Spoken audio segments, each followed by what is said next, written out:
You know when your smartphone just suddenly forces a massive operating system update, like totally Oh, non-optional? yeah, where the screen just goes completely black and it's entirely unresponsive. Exactly. It's just a brick for a while. And then Uh, when it finally turns back on, the whole interface has been fundamentally reorganized. right. All the apps you used every single day are suddenly, hidden in some back folder, and entirely new features are front and center. It is so jarring. You basically have to relearn how to navigate your own device. But compare that to an old laptop battery that just slowly loses its charge over like a decade. Yeah, where it still runs the exact same software, but you just have to keep it plugged in a little more often. Right. Two radically different ways that a complex system handles aging and energy distribution. It's a great analogy, actually. Well, that contrast really perfectly captures the central aha moment of the research we are unpacking today. Menopause isn't just, a physical transition. No, not at all. It's a dramatic neurobiological software upgrade, Yeah. essentially. Right. An upgrade that historically transformed women into the essential matriarchs of their communities, while meanwhile, men experience an entirely different gradual sunset of their reproductive drives. It really forces us to completely reframe how we view midlife. I mean, we aren't merely talking about the end of fertility here. Yeah, we're looking at the brain actively restructuring its priorities to ensure the survival of the wider community, which is just wild. It really is. So whether you are catching up on the latest science or just intensely curious about human biology, welcome to Today in the Hypothesis. Glad to be here. Our mission today is to unpack a truly fascinating research paper by Victor H. Sertouche. It explores the neurobiological and evolutionary divergence in human reproductive aging. Yeah, we are going to explore how the end of the reproductive years fundamentally rewires the female and male brains in entirely different ways. And what that means for our culture, our history, and for you listening right now.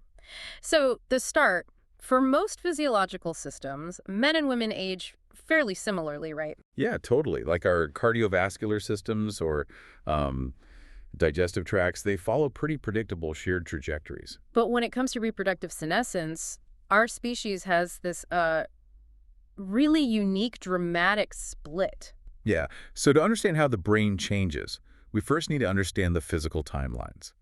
The source material calls the female experience a hormonal cliff. A cliff. That sounds intense. It is an abrupt drop-off. I mean, menopause is officially defined as the final menses, confirmed only after 12 solid months of amenorrhea, no periods. Right, but the actual physiological earthquake starts years prior to that, during perimenopause. Exactly. That perimenopausal phase is often described in the literature as a window of vulnerability. So if you are a woman in your 30s listening to this, your body has this vast pool of ovarian follicles, But as you enter your 40s, that pool begins depleting really rapidly. which leads to an erratic collapse in the production of estradiol, right? The Yeah. body's primary estrogen. Yeah, and it's a massive hormonal roller coaster. It causes really intense physical manifestations. Like hot flashes. Right, vasomotor dysfunction, which most people just call hot flashes, and also that pervasive cognitive disruption that people often describe as brain fog. It honestly sounds like the body is sounding a massive alarm. But to understand why the brain reacts so strongly to this, we have to look at what estrogen actually does up there. Because it isn't just floating around telling the reproductive organs what to do. Far from it. Yeah, estrogen is a highly potent neurosteroid. Exactly. Its receptors are distributed extensively throughout the central nervous system. You can basically think of estrogen as the brain's primary maintenance crew. A maintenance crew. Okay, I like that. It's a neuroprotective and neurotrophic agent. So it actively clears out metabolic waste, promotes the growth of new synaptic connections, and even defends brain cells against inflammation. Wow. So a sudden withdrawal of estrogen means the female brain is literally losing its main line of defense and nourishment all at once. The maintenance crew just walks off the job, basically. That is terrifying. And if we look at the male experience, which the paper calls the sunset, it's a completely different labor dispute. Yeah, what is colloquially called male menopause is actually age-related hypogonadism, or andropause. So there's no biological cliff for men. No cliff at all. The function of the Leydig cells in the testes, the ones that produce testosterone, they just slowly wane. And at the same time, the male body starts increasing production of a protein called sex hormone binding globulin, or SHBG. Right, which basically acts like a molecular sponge floating in the bloodstream. A sponge that binds to the free testosterone, locking it up and making it biologically unavailable for the body to use. The result is this steady, very linear decline in available testosterone. It's about 1% per year starting after age 30. 1% a year, so there's really no sudden shock to the system at all. No, most men will actually maintain hormone levels within a standard physiological range well into their 70s and even 80s. Going back to our earlier thought, female aging is the sudden power grid blackout, whereas male aging is a slow dimming dial. That's a perfect way to visualize it. But okay, if the female brain is suddenly losing its primary neuroprotective maintenance crew during this blackout, what actually happens to the physical tissue? Well, the high-resolution MRI data is pretty staggering on this front. It shows that postmenopausal women undergo measurable structural morphometry changes. Meaning their brains actually change shape or size. Yeah, they actually lose gray matter in critical regions. The superior frontal gyrus, the superior temporal pole, the peripocampal gyrus, the hippocampus, and the amygdala. Wait, those are the primary centers for memory, executive function, and emotional processing. Exactly, which entirely explains the cognitive shifts and memory challenges women report during the perimenopause transition. That makes total sense. But the research points out it isn't just the gray matter taking a hit, right? The estrogen cliff damages the white matter, too. Yeah, the white matter is the brain's information superhighway, the myelinated axons that connect different processing centers. And the MRI scans document increased white matter hyperintensities in postmenopausal women. Which are essentially tiny lesions. Tiny lesions. Wait, how do those form? Is the brain actually being physically injured? It comes down to vascular health. Remember those hot flashes we mentioned? Right. Those vasomotor symptoms aren't just uncomfortable sweating. They represent sudden spasms and irregularities in blood flow. Oh, wow. And these spasms can briefly deprive tiny, microscopic areas of the brain of oxygen-rich blood. So over time, these microdeprivations create those lesions, the hyperintensities. Exactly. The very infrastructure of neural communication is taking a hit because the blood flow regulation is compromised without estrogen. That is wild. But hold on, if the amygdala is shrinking, and we know the amygdala is deeply involved in processing emotional salience and, like, erotic stimuli, does that mean the actual physical machinery for arousal is broken? Like, does the female brain physically lose the ability to be aroused once the gray matter decreases? That is a very common misconception, actually. But the data clarifies this beautifully by distinguishing between capacity and drive. Capacity and drive. Okay. Now, the physical capability, what we might call the biological hardware for sexual response, remains entirely intact. Really? Even with the volume loss? Yeah. When functional MRI studies expose postmenopausal women and men to preferred sexual stimuli, they activate the exact same cortical and subcortical regions. So the machinery is not broken. Not at all. So if the hardware still works perfectly, why does the behavioral output change so much? I mean, why the drop in libido? The shift happens in what's called the central motive state. Because the estrogen is removed, the brain effectively down-tunes the entire arousal network. So the baseline drive to actively seek out sexual cues is heavily dampened. Right. To get that hardware to fire, postmenopausal women require significantly higher levels of stimuli compared to premenopausal women. So the brain is taking the apps related to sexual competition and reproductive drive and literally burying them in a back folder to conserve energy. It just deprioritizes the whole network. Wow. But if women's brains are losing estrogen-driven volume and down-tuning their arousal networks, what exactly is happening in the aging male brain that allows them to keep their drive? Whoa. Because you mentioned the slow dimming dial of testosterone, but surely they're experiencing physical brain aging too, right? Oh, they absolutely are. And this is one of the most surprising twists in the research. Male brains actually age faster than female brains in terms of raw volume loss. Wait, their brains are shrinking faster. Much faster. Males experience a greater reduction in raw brain volume across more regions. They take really heavy losses in areas like the hippocampus and the postcentral cortex. Okay, if the male brain is losing even more tissue, how on earth are the neural circuits for arousal staying online? It's pretty crazy. Why aren't their networks being down-tuned like the female networks? It comes down to a fascinating metabolic loophole. Even with that accelerated volume loss, aging men continue to produce testosterone. Thanks to that slow dimming dial we discussed. Exactly. And inside the male brain tissue, there is an enzyme called aromatase. Aromatase. Yes, and this enzyme takes the circulating testosterone and physically converts it, aromatizes it into estrogen locally, right inside the brain. Wait, they have a local in-house manufacturing plant for estrogen. They do. This local estrogen production acts as a neuroprotective backdoor. Oh my gosh. It ensures that the specific neural circuits dedicated to sexual wanting and general arousal receive a steady drip of the very maintenance crew they need to stay active. Because men are still making testosterone, their brains can just manufacture the estrogen needed to keep that network online. Exactly.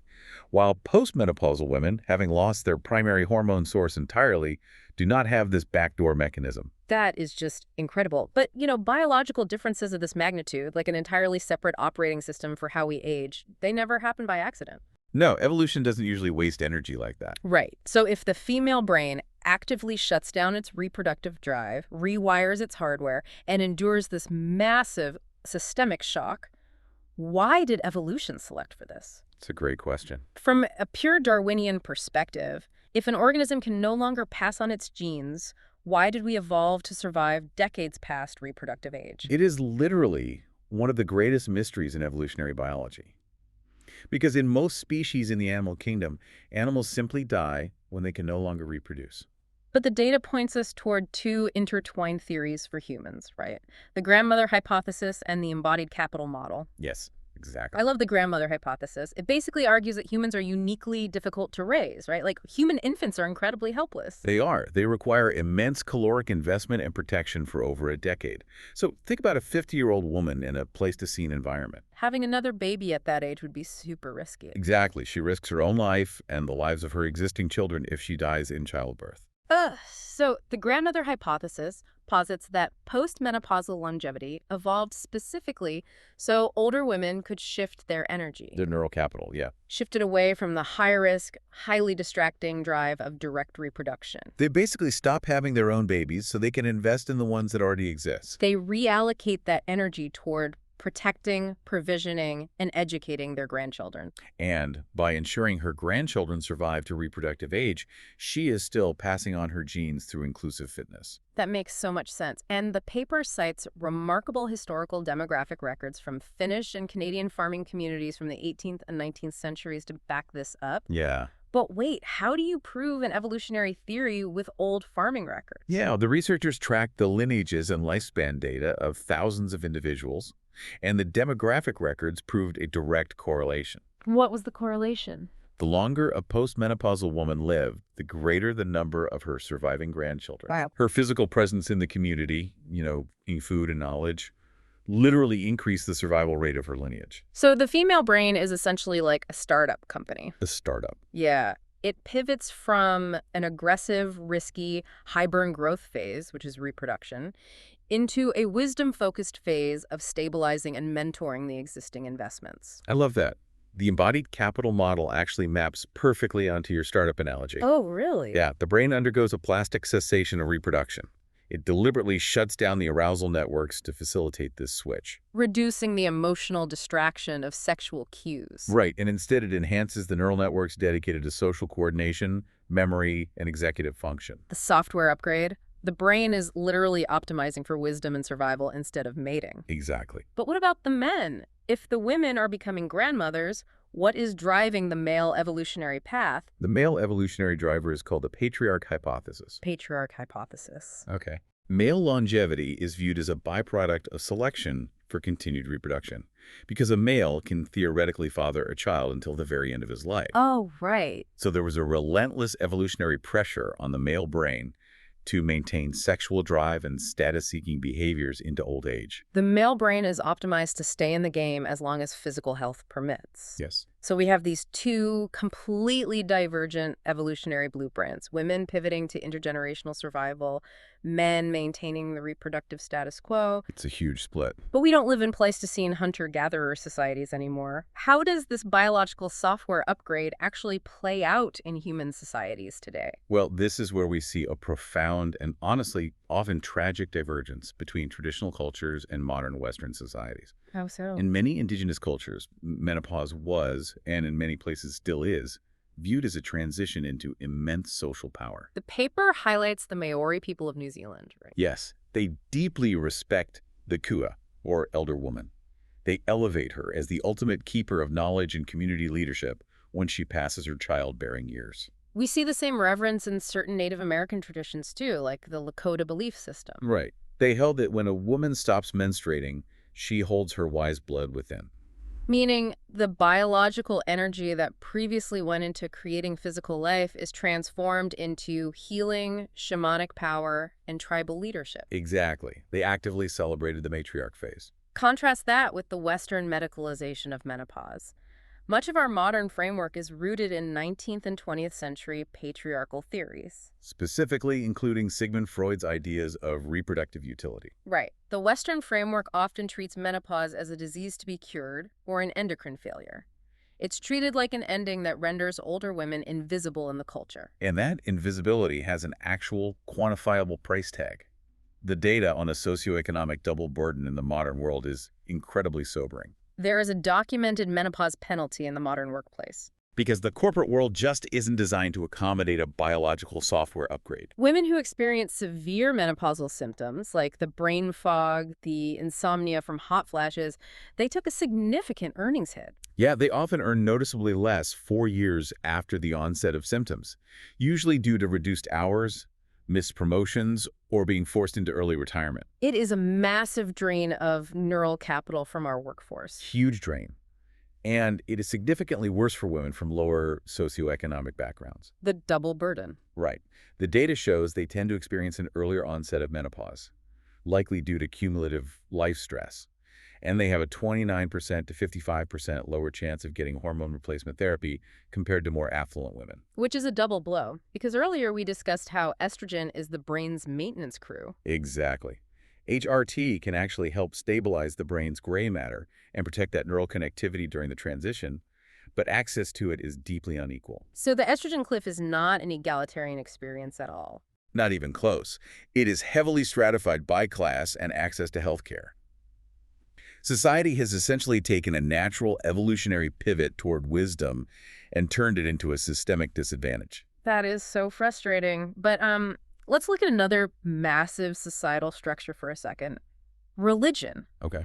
If evolution is literally shutting down the reproductive drive in the female brain to focus on grandmothering, how do major world religions handle this? That's a really interesting angle. Because, do these massive human institutions just tell older couples that intimacy is officially over once the biological drive dips and the kids are grown? It is a very logical assumption, especially given how heavily many religions emphasize procreation.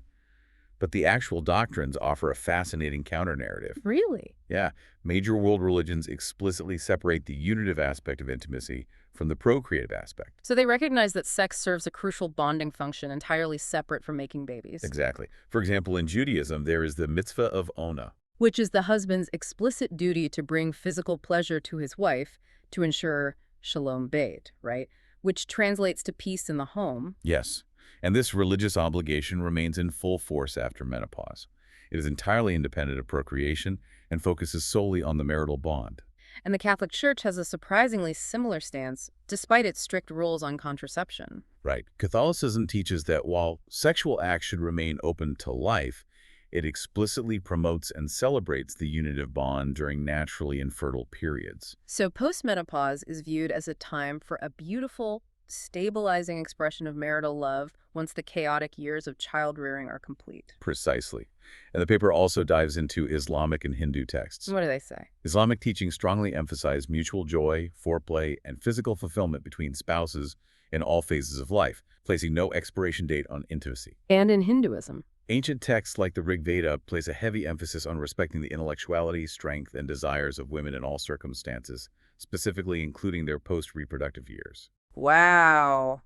So culturally and spiritually, human societies have long recognized that the unitive emotional bond remains essential even after the biological drive has been naturally downtuned. They absolutely have. It is amazing how much of our cultural and spiritual fabric is woven around these deep biological realities. It really connects everything. As we wrap up this deep dive into the research, it becomes incredibly clear that the estrogen cliff versus the testosterone sunset is not simply a story of female decline and male persistence. No, it is a story of profound evolutionary divergence. The female brain actively reorganizes itself under a lower energy state. It drops the high distraction, high energy demands of sexual competition and prioritizes survival, memory, and social coordination. It shifts its neural capital to the community. It is the ultimate software upgrade designed to ensure the survival of our species. While the male brain uses a metabolic backdoor to maintain the reproductive status quo. And the female brain evolves into the matriarch to support the complex social structures that allowed humanity to thrive in the first place.